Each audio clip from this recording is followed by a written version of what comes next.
나이가 들수록 행복한 노후를 보내기 위한 생각이 깊어지는데요. 여러분, 우리나라에서 85세까지 스스로 건강하고 행복하게 살아가는 사람은 10명 중 단 3명뿐이라는 사실을 알고 계신가요? 나머지 7명은 70대 후반이나 80대 초반에 갑자기 병원 침대에 눕게 됩니다.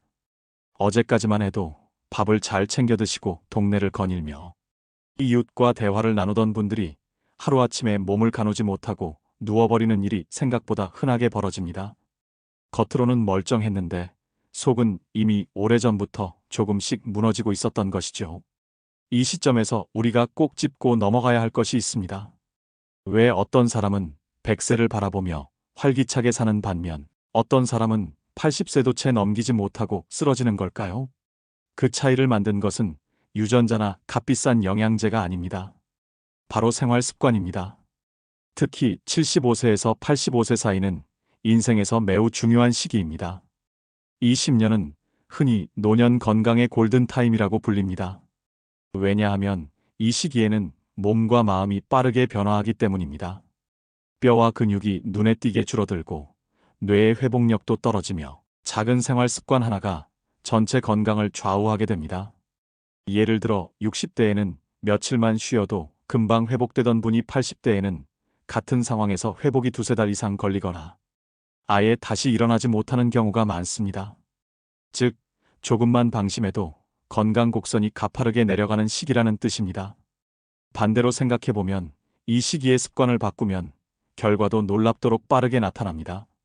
물을 조금 더 마시고 수면을 바로잡고 뇌를 자극하는 활동을 시작하고 햇빛을 쬐는 단순한 행동만으로도 피로가 줄고 기억력이 또렷해지며 삶의 활력이 되살아나는 경우가 많습니다. 75세에서 85세는 무너지는 나이가 아니라 행복한 노년을 위한 다시 일어설 수 있는 마지막 기회인 셈입니다. 오늘 제가 전해드릴 이야기는 이 골든타임을 놓치지 않고 오히려 새로운 인생의 전환점으로 삼을 수 있는 방법입니다. 수많은 어르신들을 곁에서 보며 깨달은 사실은 단순합니다. 75세 이후의 삶을 지키는 열쇠는 특별한 약이나 복잡한 치료가 아니라 아주 작고 단순한 4가지 변화를 실천하느냐 하지 않느냐에 달려 있습니다. 이 4가지를 바꾸면 85세를 넘어 100세까지도 충분히 건강하고 행복하게 살아갈 수 있습니다. 반대로 바꾸지 않는다면 남들보다 더 빨리 병원 침대에 눕게 될 위험이 커집니다. 오늘은 노년의학 정의한 박사님의 이야기를 전해드릴 텐데요. 끝까지 들으신다면 나이가 많아서 늦었다라는 생각이 잘못된 고정관념임을 깨닫게 되실 겁니다. 그리고 지금 이 순간이야말로 행복한 노년 생활을 위해 가장 좋은 타이밍이라는 사실이지요. 듣기 전 구독과 좋아요, 알림 설정은 큰 힘이 됩니다. 안녕하세요. 저는 정의한 박사입니다. 30년 넘게 노인병원 의사로서 수많은 환자분들을 진료해왔지요. 종합병원에서 응급실과 병동을 지키며 또 지금은 노인의료센터에서 어르신들의 건강을 상담하며 수많은 이야기를 들어왔습니다. 병원에 오시는 분들 중 상당수는 어제까지 멀쩡했는데요 라는 말과 함께 실려오셨습니다. 아침까지만 해도 걸어서 시장에 다녀오셨는데 오후에는 갑자기 쓰러져 다시는 일어나지 못하는 경우가 있었습니다. 저는 그 장면을 누구보다 많이 목격한 사람이죠. 이런 경험 속에서 저는 한 가지 분명한 사실을 알게 되었습니다. 사람을 지탱하는 힘은 갑자기 무너지는 것이 아니라 오랜 시간에 걸친 작은 습관의 누적에 의해 무너진다는 것입니다.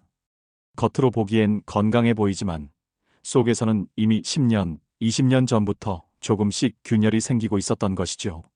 그리고 그 균열이 가장 크게 벌어지는 시기가 바로 75세에서 85세 사이입니다. 왜 하필 이 나이일까요? 그 이유는 분명합니다. 60대에는 체력이 남아있어 작은 무리에도 금세 회복합니다. 하지만 75세를 넘기면 회복력이 눈에 띄게 떨어지고 80세 전후에는 작은 생활 습관의 차이가 건강 수명을 극적으로 갈라놓습니다. 같은 나이에 어떤 분은 손주와 함께 여행을 다니는 반면 다른 분은 침대에 의지의 생활을 이어가야 하는 이유가 바로 여기에 있습니다. 수많은 어르신들을 진료하면서 무너지는 사람들에게서 공통적으로 발견되는 생활 패턴을 정리할 수 있었습니다. 그것은 특별한 유전적 요인도 비싼 약이나 영양제의 부족도 아니었습니다. 오히려 일상 속에서 누구나 놓치기 쉬운 4가지 습관이었죠. 반대로 말하면 그 4가지만 골든타임을 놓치지 않고 지금부터라도 바꾸면 누구나 훨씬 더 오래 훨씬 더 건강하게 살 수 있다는 뜻이기도 합니다. 누군가는 이미 늦었다고 생각하실지 모르지만 결코 그렇지 않습니다. 바로 지금이, 그리고 특히 75세에서 85세 사이가 기회의 시간입니다.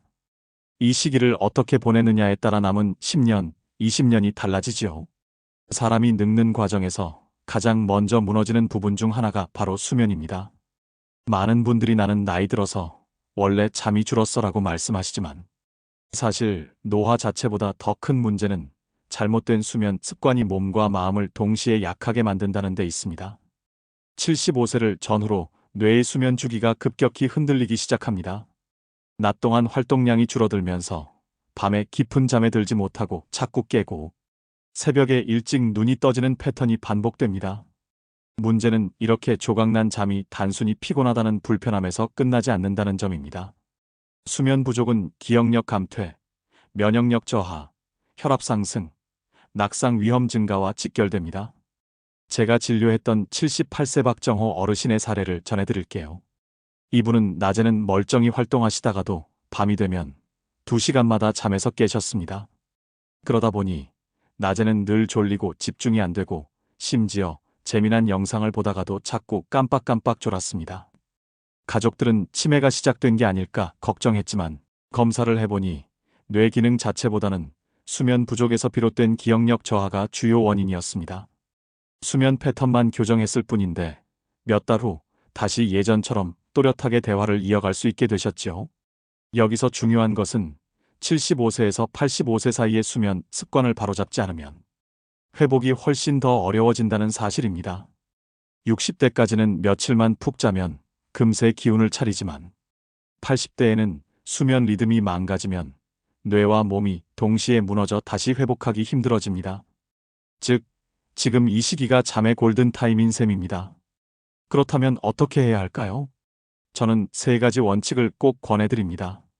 첫째, 시간표를 정해두는 것입니다. 늦게 자고 늦게 일어나는 생활은 수면의 질을 떨어뜨립니다. 밤 11시 이전에는 잠자리에 들고 아침에는 일정한 시간에 일어나는 것이 기본입니다. 나이가 들수록 수면 시간이 줄어드는 것은 자연스러운 현상이지만 최소 6시간 이상의 숙면은 반드시 필요합니다. 둘째, 빛과 자극을 줄이는 것입니다. 자기 전 불을 환하게 켜놓거나 TV 화면을 오래 보는 것은 뇌를 각성 상태로 만들어 잠들기 어렵게 합니다. 은은한 조명으로 바꾸고 잠을 자기 1시간 전에는 전자기기를 멀리하는 것만으로도 훨씬 쉽게 잠들 수 있습니다. 셋째, 낮잠을 적절히 활용하는 것입니다. 너무 피곤한데 억지로 낮 동안 전혀 잠을 자지 않는 것도 문제고 그렇다고 2~3시간씩 길게 자는 것도 좋지 않습니다. 낮잠은 길어야 20분, 짧게 눈을 붙이는 정도가 가장 효과적이지요. 낮잠을 잘 조절하면 밤 수면의 질이 오히려 좋아집니다. 여기에 더해 몸을 가볍게 움직이는 것도 도움이 됩니다. 저녁 식사 후 가벼운 산책을 하거나 스트레칭을 하면 몸의 긴장이 풀리고 숙면에 도움이 됩니다. 반대로 늦은 시간에 커피나 차를 마시거나 무거운 음식을 먹는 것은 피해야 합니다. 박정호 어르신처럼 수면을 바로잡고 나서 삶이 달라진 분들을 저는 많이 보았습니다. 낮에 하품만 하던 분이 독서 모임에서 적극적으로 이야기를 나누고 기억이 가물가물하던 분이 손주 이름을 또렷하게 불러주기도 했습니다. 잠을 되찾는 것만으로도 삶의 질이 완전히 달라진다는 것을 눈으로 확인해서 놀라웠죠. 우리는 흔히 약이나 보조제를 먼저 떠올리지만 사실 몸과 뇌가 제일 먼저 요구하는 것은 충분한 숙면입니다. 그리고 그 숙면을 만들 수 있는 시기가 바로 75세에서 85세 사이입니다. 이때 수면 습관을 바로잡으면 이후의 노후가 훨씬 더 안정되어 행복하게 보낼 수 있고 기억과 활력을 오래 지킬 수 있습니다. 나는 물을 자주 안 마시는데 괜찮아? 이렇게 말하는 어르신들이 참 많습니다. 하지만 실제로 검사해보면 체내 수분이 부족한 경우가 흔합니다. 목이 마르지 않다고 해서 탈수가 없는 게 아니고 하루 한두 잔 정도의 물로는 우리 몸이 필요로 하는 수분을 절대 채울 수 없습니다. 특히 75세에서 85세 사이는 탈수가 급격히 심해지는 시기입니다. 그 이유는 명확합니다. 첫째, 나이가 들수록 갈증을 느끼는 감각 자체가 둔해집니다. 목이 마르지 않으니 물을 챙겨 마시지 않게 되지요. 둘째, 이 나이대에는 혈압약이나 당뇨약, 이뇨제를 복용하는 경우가 많습니다. 이런 약물은 몸속의 수분과 전해질을 소리 없이 빠져나가게 만듭니다. 셋째, 활동량이 줄어들면서 물 섭취의 필요성을 덜 느끼는 것도 한몫합니다. 결과적으로 몸은 바짝 말라가는데 본인은 전혀 자각하지 못하는 경우가 많습니다. 문제는 이렇게 진행되는 만성 탈수가 몸 전체의 균형을 무너뜨린다는 것입니다. 피가 끈적해져 혈액순환이 원활하지 않고 심장은 더 세게 펌프질해야 하며 뇌에는 충분한 산소와 영양이 공급되지 못합니다.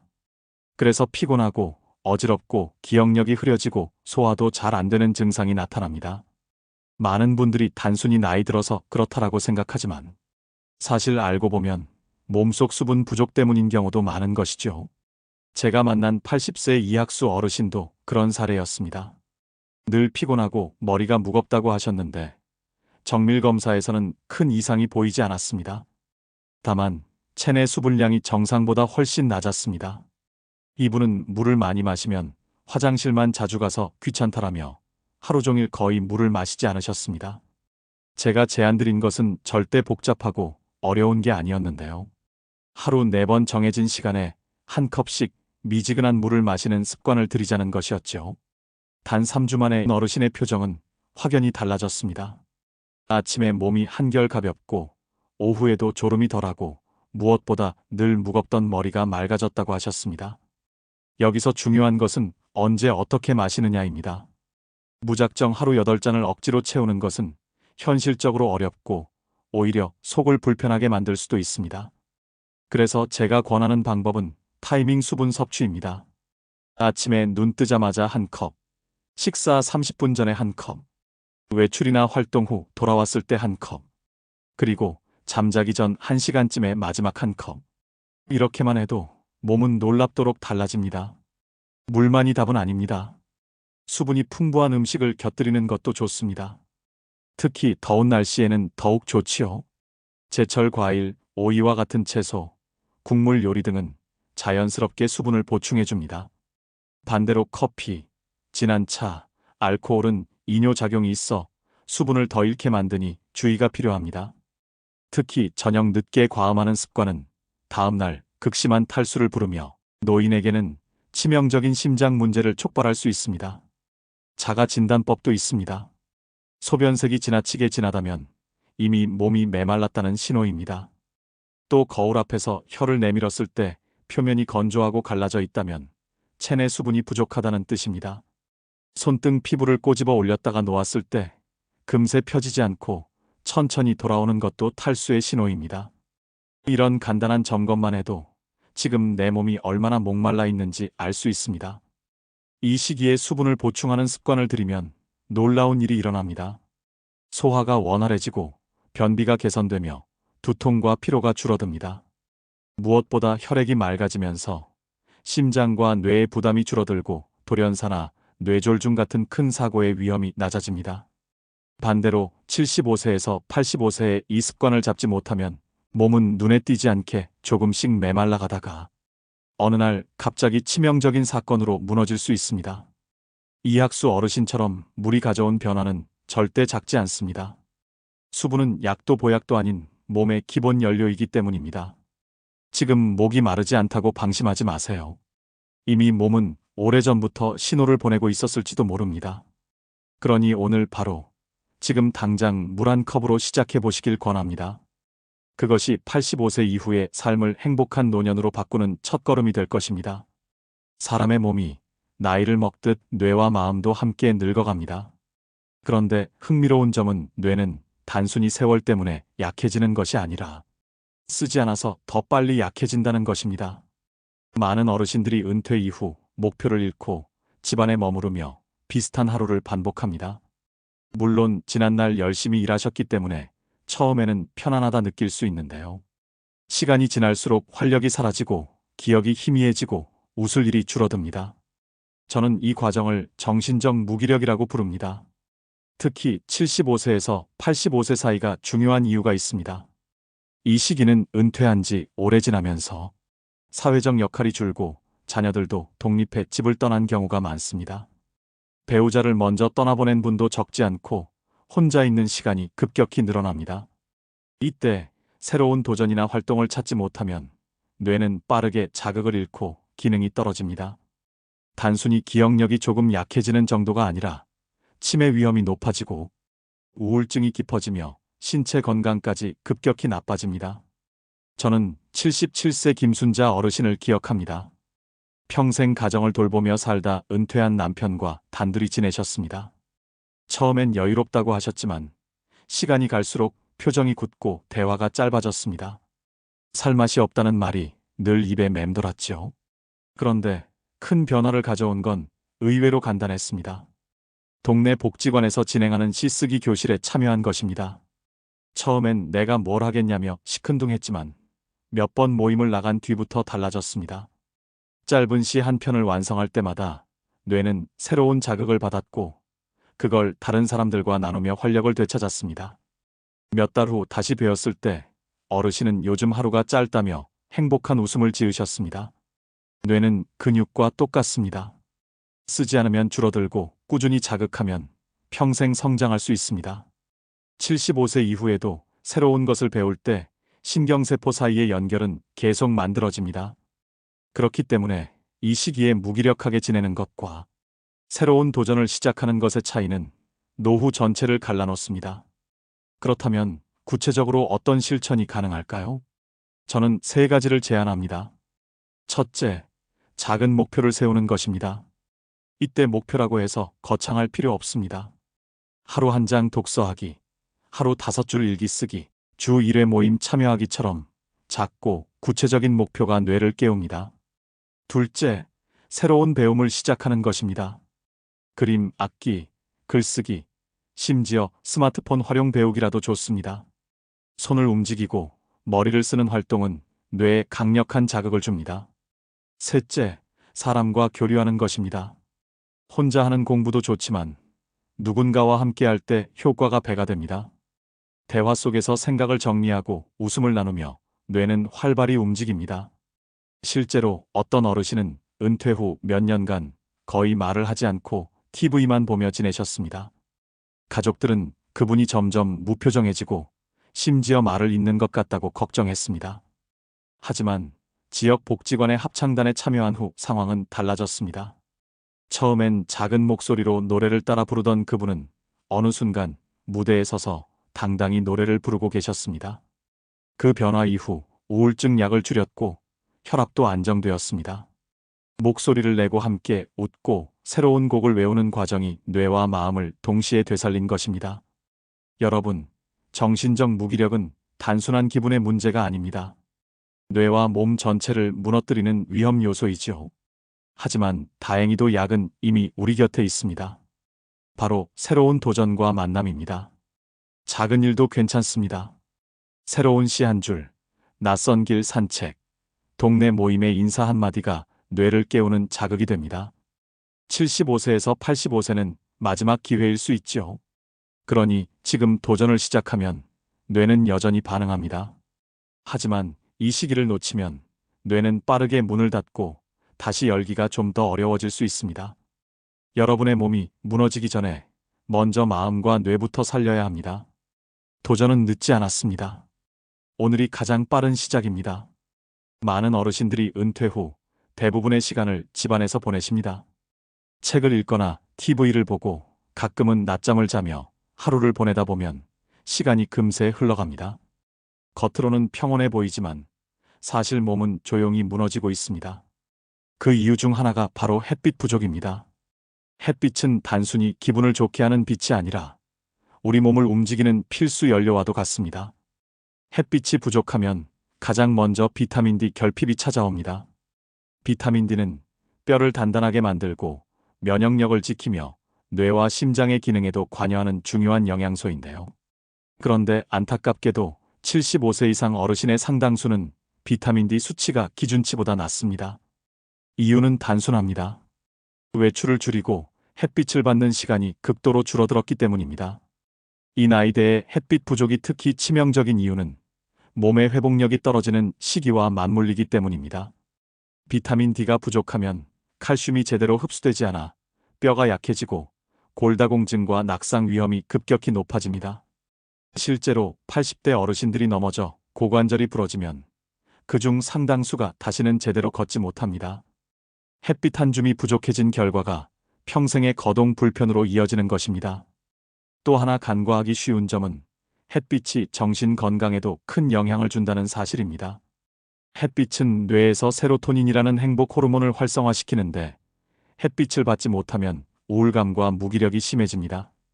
그래서 겨울철에 특히 기분이 가라앉는 사람들이 많은 것도 같은 이유입니다. 저는 햇빛 부족으로 인한 우울감을 조용한 병이라고 부릅니다. 겉으로는 정말 멀쩡해 보이지만 속으로는 활력이 줄고 삶의 의욕이 점점 사라지게 만들기 때문이죠.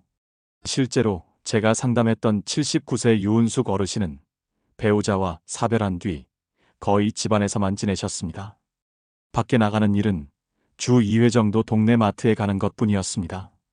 처음 내원했을 때는 혈압도 불안정했고 표정도 어둡고 기운이 하나도 없어 보였습니다.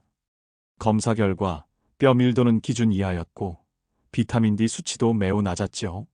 제가 권한 건 아주 단순했습니다.